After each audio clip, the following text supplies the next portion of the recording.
ગુજરાતભરના તમામ કાર્યકર્તાઓ, સહાનુભૂતિવાળા, લાગણીવાળા મિત્રોને મારી અપીલ છે, વિનંતી છે કે આપ પણ આવો. આ નવી એક પાર્ટી પ્રજાશક્તિ ડેમોક્રેટિક પાર્ટી જે તમારા પીપલ પાવર માટે પાર્ટી બની રહી છે, એના અધ્યક્ષ આનંદની જવાબદારી તમે પણ એમાં અદા કરો એવી મારી વિનંતી છે. ગુજરાતમાં અત્યાર સુધી ભાજપ, કોંગ્રેસ અને આમ આદમી પાર્ટીનું વર્ચસ્વ રહેલું છે અને આ ત્રણ પાર્ટીઓ વચ્ચે ઘમાસાણ ચાલતું રહેતું હોય છે. અને ગુજરાતના પૂર્વ મુખ્યમંત્રી અને પીઢ રાજનેતા શંકરસિંહ વાઘેલા ફરી નવા રંગરૂપ સાથે મેદાને ઉતરવા જઈ રહ્યા છે. શંકરસિંહ બાપુ પોતાની જૂની પાર્ટીનું નવું પ્રજાશક્તિ ડેમોક્રેટિક પાર્ટી 22 ડિસેમ્બરે લોન્ચ કરવા જઈ રહ્યા છે.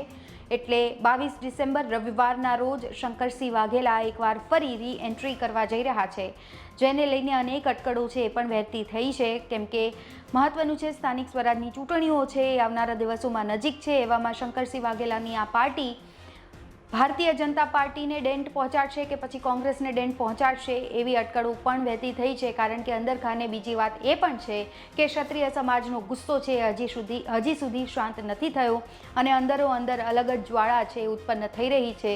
આ બધાની વચ્ચે હવે જો બાપુ નવી પાર્ટી લઈને આવી રહ્યા છે તો આ બાપુની પાર્ટી કઈ પાર્ટી એટલે કે ભાજપ કે કોંગ્રેસ કોને ડેન્ટ પહોંચાડશે તેવી અટકળો પણ હવે વહેતી થઈ ચૂકી છે. શંકરસિંહ બાપુ પોતાની જૂની પરંતુ નવી પ્રજાશક્તિ ડેમોક્રેટિક પાર્ટી 22 ડિસેમ્બરે લોન્ચ કરવા જઈ રહ્યા છે અને રવિવારનો દિવસ છે. પ્રજાશક્તિ ડેમોક્રેટિક પાર્ટીના કાર્યાલયનું ઉદ્ઘાટન તેઓ કરવાના છે અને આ કાર્યાલયના ઉદ્ઘાટન મામલે શંકરસિંહ વાઘેલાએ એક વિડીયો પણ જાહેર કર્યો છે.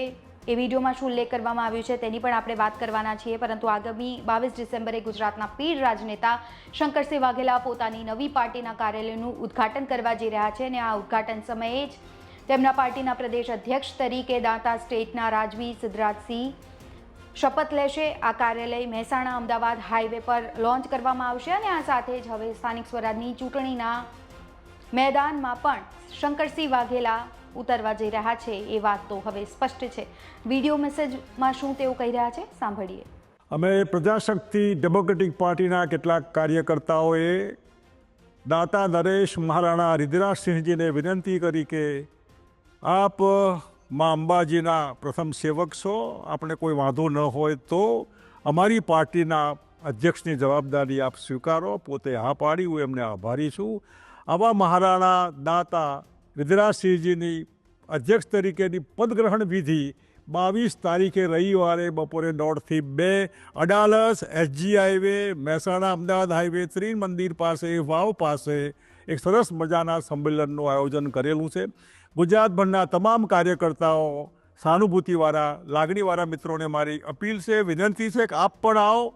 આ નવી એક પાર્ટી પ્રજાશક્તિ ડેમોક્રેટિક પાર્ટી જે તમારા પીપલ પાવર માટે પાર્ટી બની રહી છે, એના અધ્યક્ષ આનંદની જવાબદારી તમે પણ એમાં અદા કરો એવી મારી વિનંતી છે કે 22મી તારીખે રવિવારે બપોરે 1:30 થી 2 અડાલજ એસજી હાઈવે નવા અમારા અધ્યક્ષ મહારાણા રિદ્ધરાજસિંહજીના પદગ્રહણ વિધિમાં જે પાર્ટીના અધ્યક્ષ બનવા જઈ રહ્યા છે એમના સન્માન સમારંભમાં આપ પધારશો એવી મારી વિનંતી છે. તારીખ 22 ડિસેમ્બર રવિવારે બપોરે 1:30 થી 2 અડાલજ મુકામે SG highway Mehsana Ahmedabad highway cross road ઉપર ગાંધીનગર જિલ્લામાં નવા પ્રજાશક્તિ ડેમોક્રેટિક પાર્ટીના કાર્યાલયનું ઉદ્ઘાટન. એ જ દિવસે ગુજરાતભરમાંથી તમામ કાર્યકર્તાઓ નવા વરાયેલા અધ્યક્ષ દાતા નરેશ મહારાણા રિદ્ધરાજસિંહજીની પ્રદેશના અધ્યક્ષ તરીકેની પદગ્રહણ વિધિનું પણ આયોજન થઈ રહ્યું છે. આપ એમાં પધારશો એવી મારી લાગણી છે, માગણી છે અને આમંત્રણ પર છે.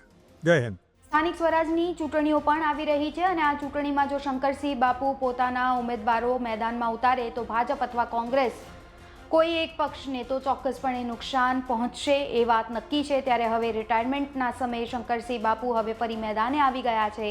શું હશે તેમની આગળની રણનીતિ એ જોવી ખૂબ જ રસપ્રદ રહેશે. આ સમગ્ર મુદ્દા પર આપના શું અભિપ્રાયો છે અમને કમેન્ટ બોક્સમાં જાણ કરજો. અત્યારે બસ આટલું જ. નમસ્કાર.